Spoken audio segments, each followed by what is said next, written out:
हाँ हाँ, क्या दिक्कत नहीं है मुझे।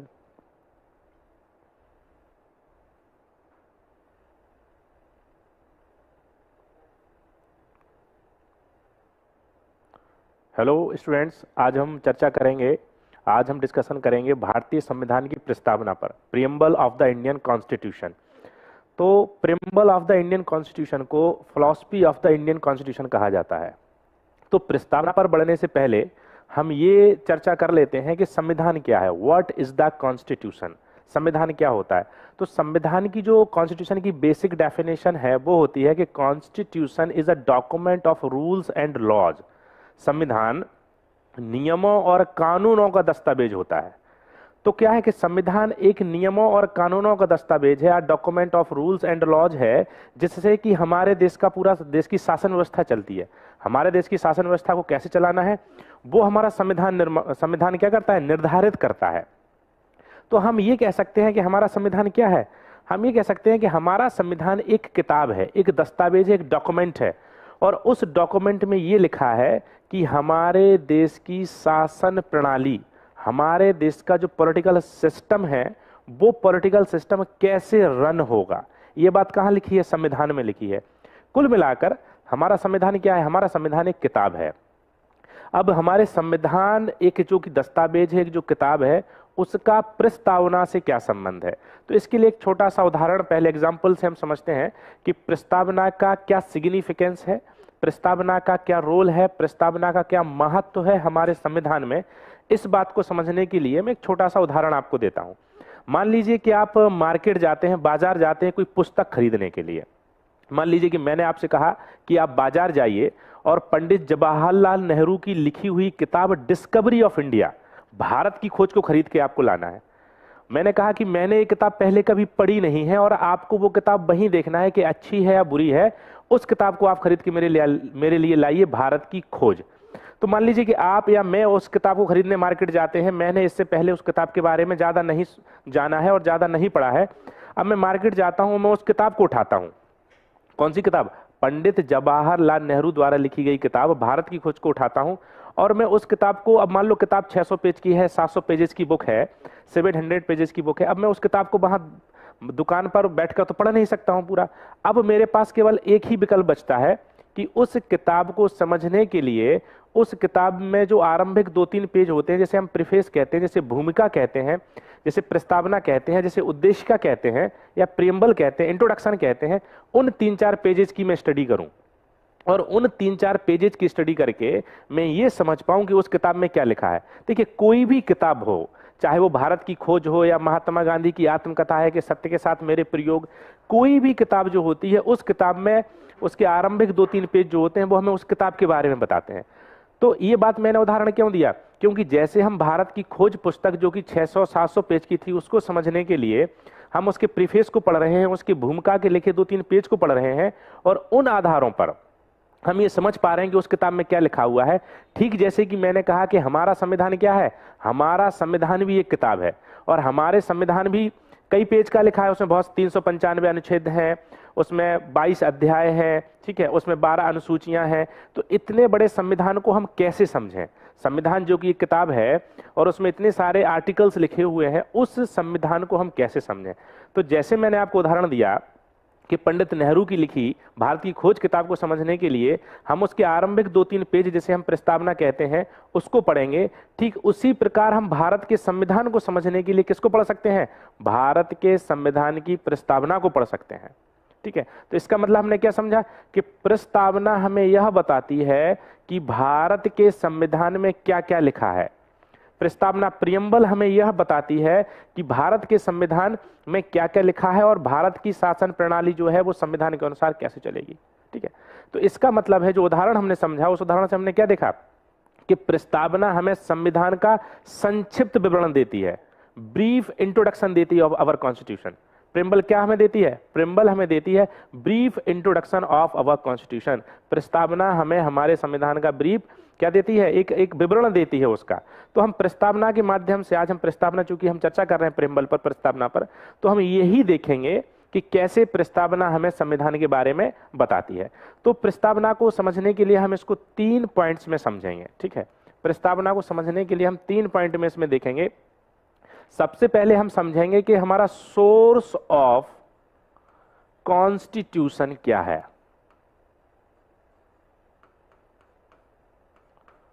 पहली बात। दूसरा पॉइंट क्या है? Nature of the constitution. और तीसरा पॉइंट हम इसमें देखेंगे novel objectives of the constitution.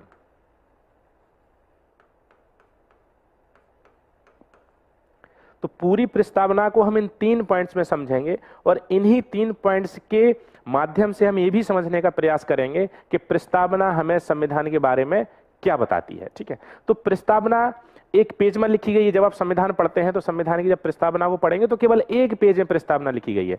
और प्रस्तावना के जो स्टार्टिंग वर्ड हैं, प्रस्तावना कहां से शुरू होती है कि B the people of India, हम भारत के लोग, यहां से प्रस्तावना शुरू होती है।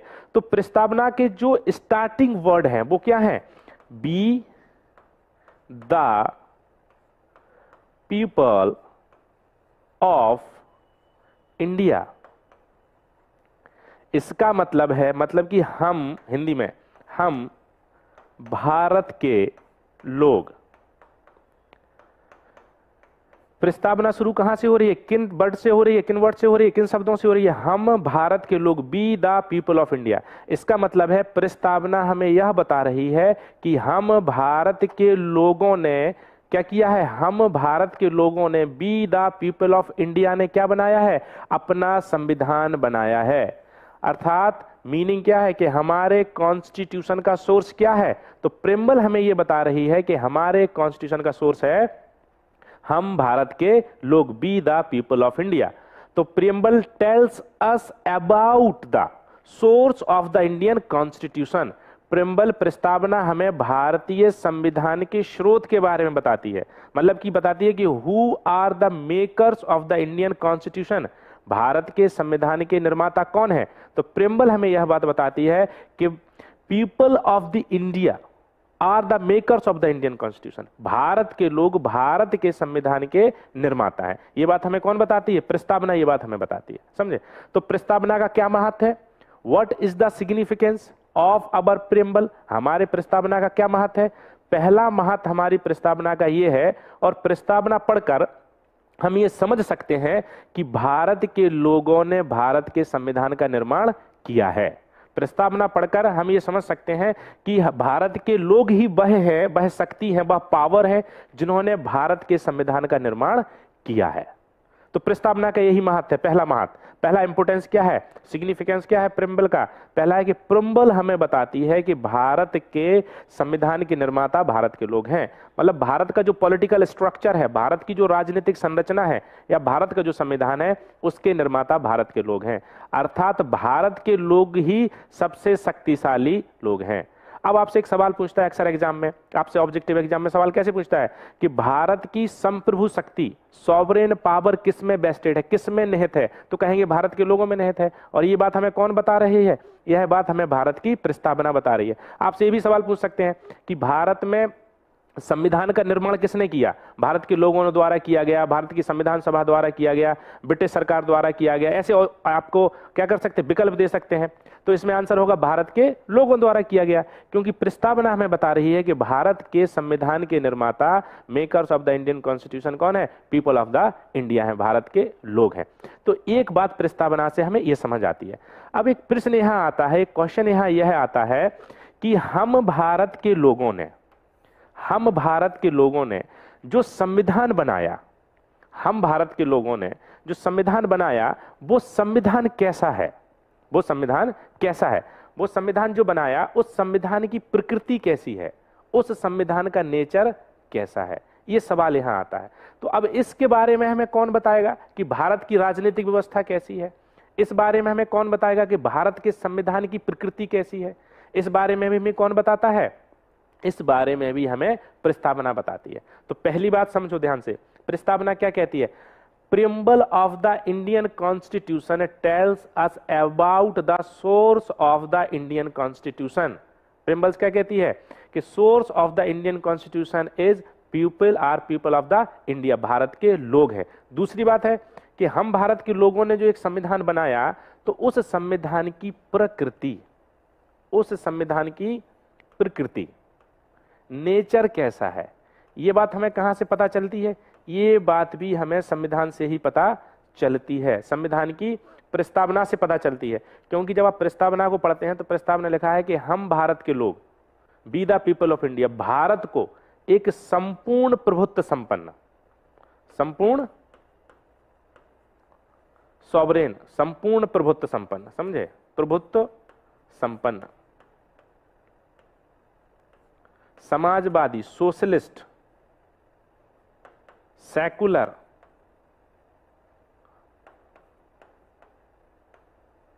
Democratic Republic. हिंदी वाले, हम भारत के लोग भारत को एक संपूर्ण प्रभुत्व संपन्न, समाजवादी, पंथ निरपेक्ष, लोकतंत्रात्मक गणराज्य बनाते हैं। ये कहां लिखा है? ये प्रस्तावना में, प्रियम्बल में लिखा है। मतलब लिंक समझो, हम भारत के लोगों ने एक संविधान बनाया, और जो संविधान बनाया वो संविधान अपनी प्रकृति, अपने नेचर में कैसा है? वो सॉवरेन है, अपनी प्रकृति में वो सोशलिस्ट है, सेकुलर है, डेमोक्रेटिक रिपब्लिक है। तो अब है कि इस सॉवरेन का मतलब क्या होता है? अगर हम कहेंगे Indian constitution, Indian political system, Bharat का संविधान और भारत की राजनीतिक व्यवस्था अपनी प्रकृति में प्रभुत्व संपन्न है, सॉवरेन है, तो इसका मतलब क्या है?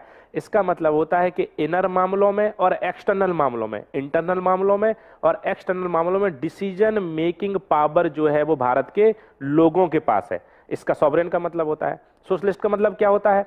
कि जो मीन्स ऑफ प्रोडक्शन के जो चीज रिसोर्सेज होते हैं उन पर किसका कंट्रोल होता है? ओनरशिप होता है, ऑफ द गवर्नमेंट होता है।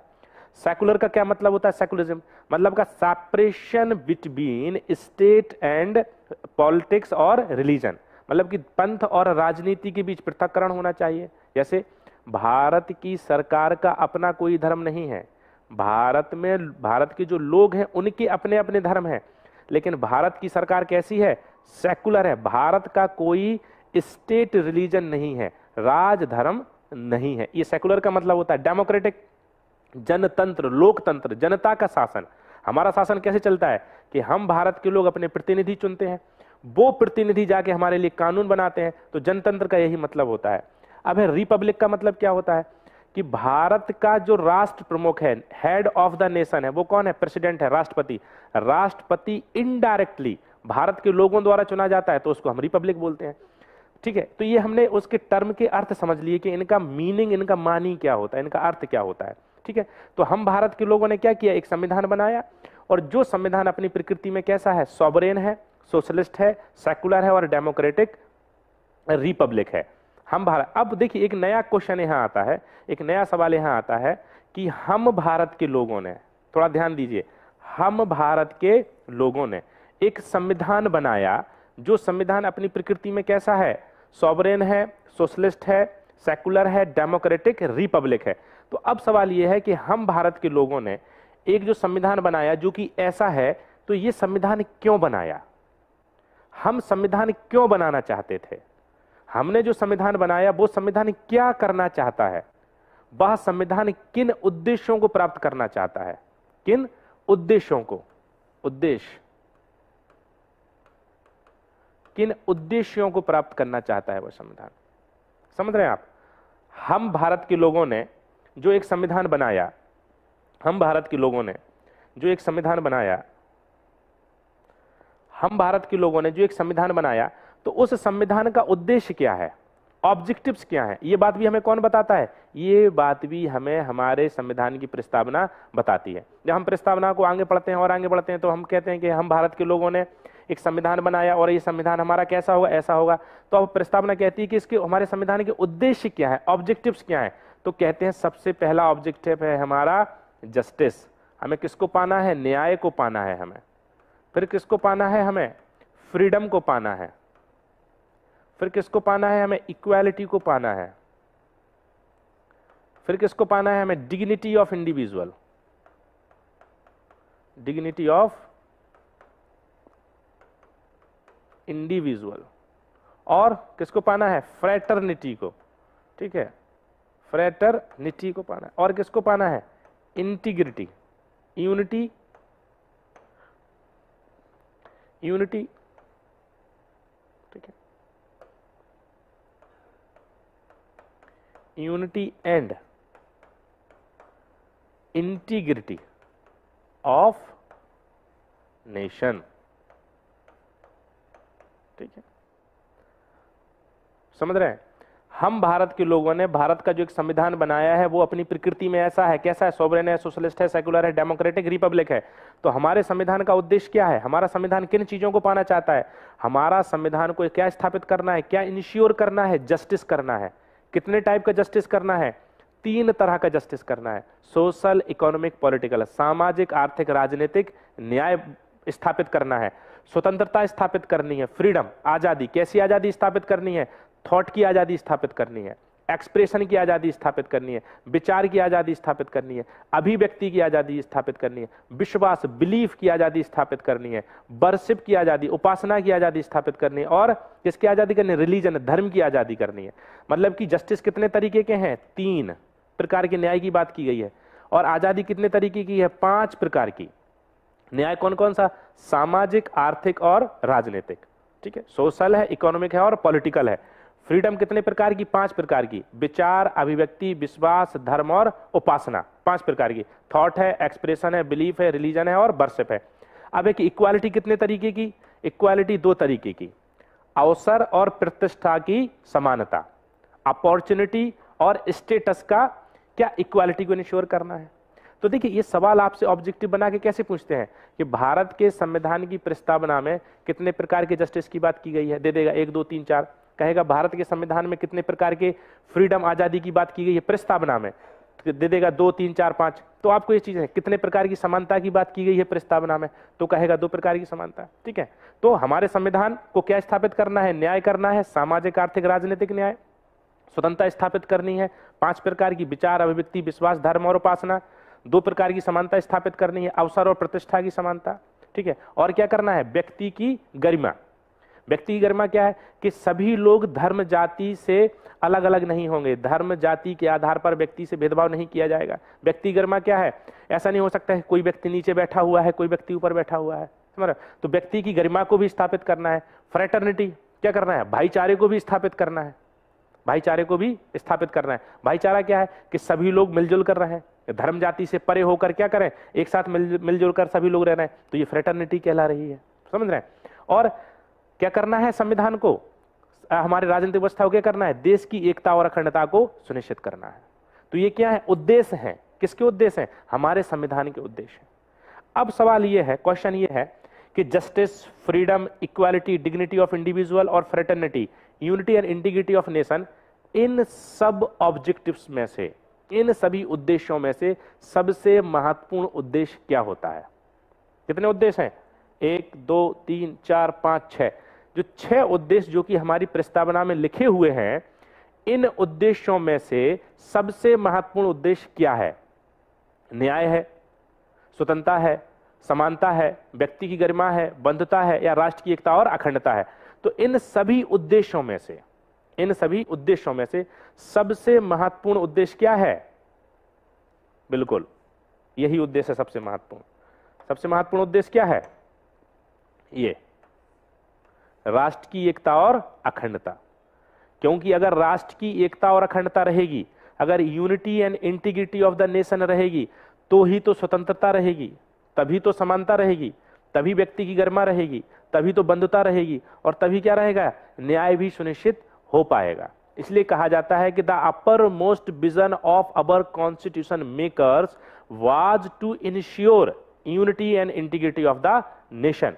इसलिए क्या कहा जाता है कि हमारे संविधान निर्माता जो संविधान बना रहे थे, उनका सबसे प्रमुख लक्ष्य था राष्ट्र की एकता और अखंडता को सुनिश्चित करना, समझ रहे हो? तो इन सभी उद्देश्यों में सबसे महत्वपूर्ण उद्देश्य क्या है? आपसे सवाल पूछेगा ना, आपसे सवाल पूछेगा कि हमारी प्रस्तावना जिन उद्देश्यों की बात करती है, उन उद्देश्यों में सबसे महत्वपूर्ण उद्देश्य क्या है? कहेगा न्याय है, स्वतंत्रता है, समानता है, या राष्ट्र की एकता और अखंडता है? तो निश्चित रूप से राष्ट्र की एकता और अखंडता आंसर होगा। समझ रहे? आपसे सवाल क्या पूछेगा कि हमारे संविधान की प्रस्तावना में कितने प्रकार की न्याय की बात की गई है? न्याय, तो आप कहोगे 3 तरह की न्याय की बात की गई है, सामाजिक, आर्थिक और राजनीतिक। आपसे सवाल क्या पूछेगा कि हमारे संविधान की प्रस्तावना में कितने प्रकार की स्वतंत्रता की बात की गई है? 5 प्रकार की स्वतंत्रता की बात की गई है। आपसे सवाल क्या पूछेगा कि हमारे संविधान की प्रस्तावना में कितने प्रकार की इक्वालिटी की बात की गई है? तो 2 प्रकार की इक्वालिटी की बात, ठीक है, equality of status and equality of opportunity, correct. आपसे एक चीज और भी पूछता है, आपको ये सीक्वेंस से मिलाने के लिए दे देगा कि हमारे संविधान की प्रस्तावना में पहले कौन सा वर्ड आया है। कहेगा पहले जस्टिस आया है, फ्रीडम आया है, इक्वालिटी आया है, तो सबसे पहले वर्ड कौन सा आया है? जस्टिस आया है, उसके बाद फ्रीडम है, फिर इक्वालिटी है। इस सीक्वेंस से मैंने लिखा हुआ है। ऐसे ही आपसे यहां भी पूछ सकता है सीक्वेंस से, ठीक है। तो ये चीजें याद रखने वाली हैं। एक तो होता है कि हम पढ़ रहे हैं, दूसरा है कि उस पढ़ने को एग्जाम के पर्सपेक्टिव से पढ़ रहे हैं कि क्वेश्चन किस टाइप से फॉर्म होंगे, क्वेश्चंस का जो फॉर्मेशन रहेगा वो कैसा होगा।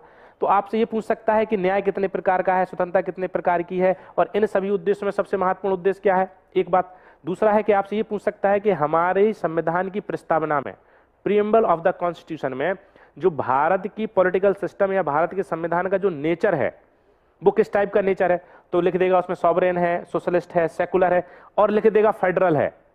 क्योंकि फेडरल वर्ड तो नहीं आया है हमारे प्रस्तावना में, तो वो गलत हो जाएगा। 3 तरह का है, ठीक है। तो ये जो 5 बातें की गई हैं ये पूछेगा आपसे एग्जाम में, और ये भी पूछ लेगा कि इन्हें भी सीक्वेंस से मिलाओ कि पहले कौन सा वर्ड आया है, पहले सॉवरेन आया है, फिर सोशलिस्ट आया है, फिर सेकुलर आया है, फिर डेमोक्रेटिक रिपब्लिक, ऐसे सीक्वेंस से मिलाने के लिए दे देगा।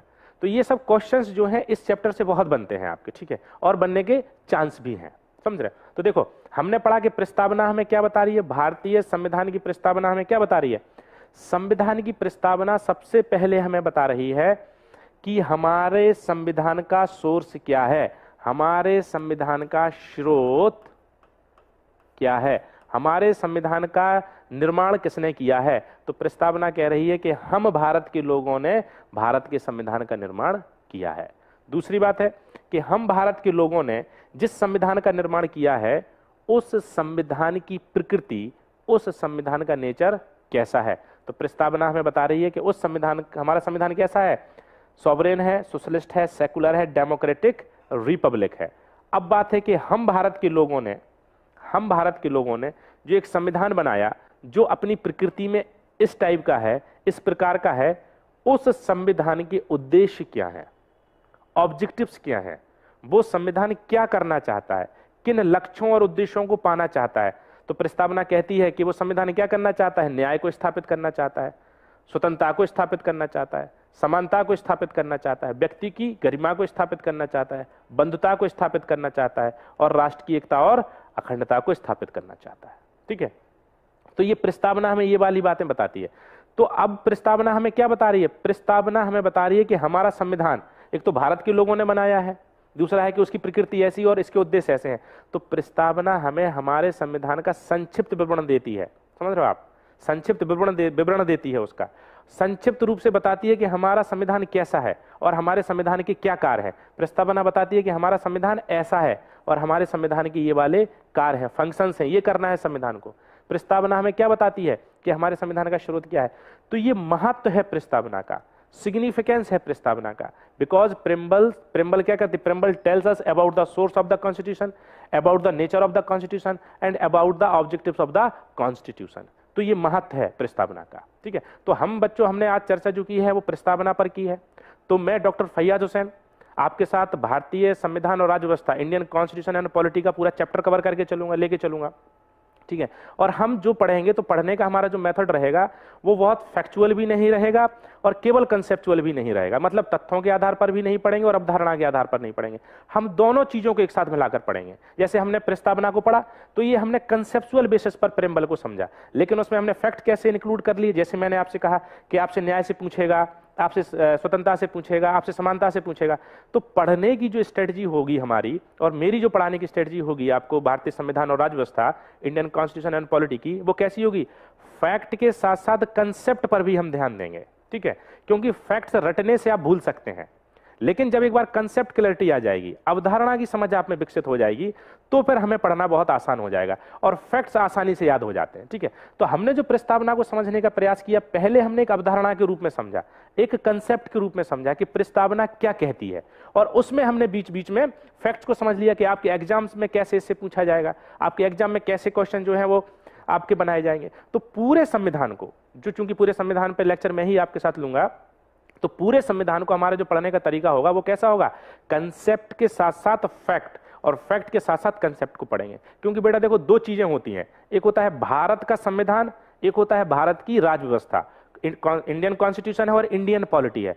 कॉन्स्टिट्यूशन का मतलब होता है थ्योरेटिकल एस्पेक्ट और पॉलिटी का मतलब होता है उसका बिहेवियरल एस्पेक्ट। तो आपको केवल ऐसा नहीं है केवल कॉन्स्टिट्यूशन पढ़ना है, आपको उसके व्यवहारिक पक्ष को भी पढ़ना होता है। तो हमारा जो पढ़ने की स्ट्रेटजी रहेगी वो सैद्धांतिक पक्ष के साथ साथ व्यवहारिक पक्ष की भी रहेगी। अर्थात कि हम फैक्ट को तो पढ़ेंगे, लेकिन फैक्ट्स को पढ़ने से पहले हम क्या समझेंगे, हम पूरी अवधारणा को समझेंगे, पूरे कंसेप्ट को समझेंगे, और उस कंसेप्ट को जब एक बार बिल्ड कर लेंगे तो उस कंसेप्ट को बिल्ड करने के बाद उसमें फैक्ट्स हम इंक्लूड कर देंगे और हमारा एक जो कहते हैं ना, एक पूरी तैयारी, कॉम्प्रिहेंसिव प्रिपरेशन हो जाएगी इंडियन कॉन्स्टिट्यूशन एंड पॉलिटी की। आपने सुना होगा ना, इंडियन कॉन्स्टिट्यूशन एंड पॉलिटी।